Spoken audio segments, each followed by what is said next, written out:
พระเป็นสีเมืองละครนครเขลางรถมาลำปางนั่งพลางนึกเพลิดเพลินดีทำงามพระไทยก็มีหินย้อยงามดีสวยดีน้ำตกตาดเม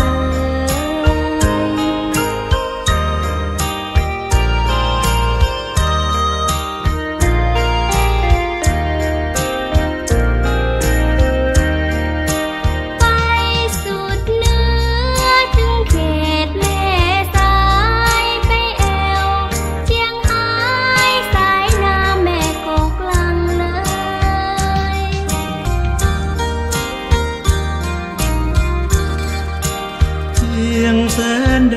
นแคว้นเก่างามดังเกยฟ้าชุ่มลมเชยใครเคยไปแล้วม่วนใจ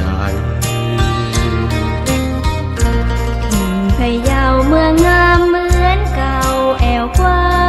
นพะเยาพระเจ้าต้นหลวงต้นใหญ่สาวงามนามดอกคำตายติดใจเหงือใจจะได้บอกกันเมืองละพูนลำพูนโสภาสวยงามวัดวาปูจาวัดเก่าบ้านปางแอวสาวป่าสางสมกรรมคนอ้างสำอางเหมือนอย่างนางฟ้า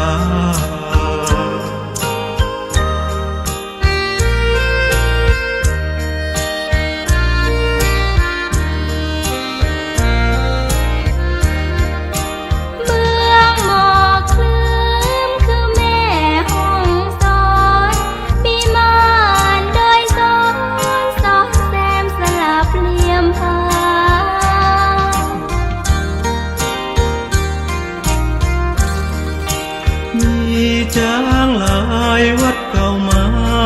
ศรัทธาเมืองแร่พนา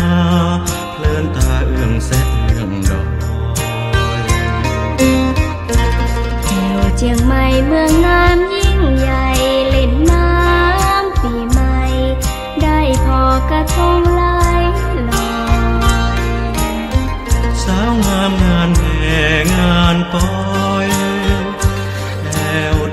หักดอยสุเทพภูพิง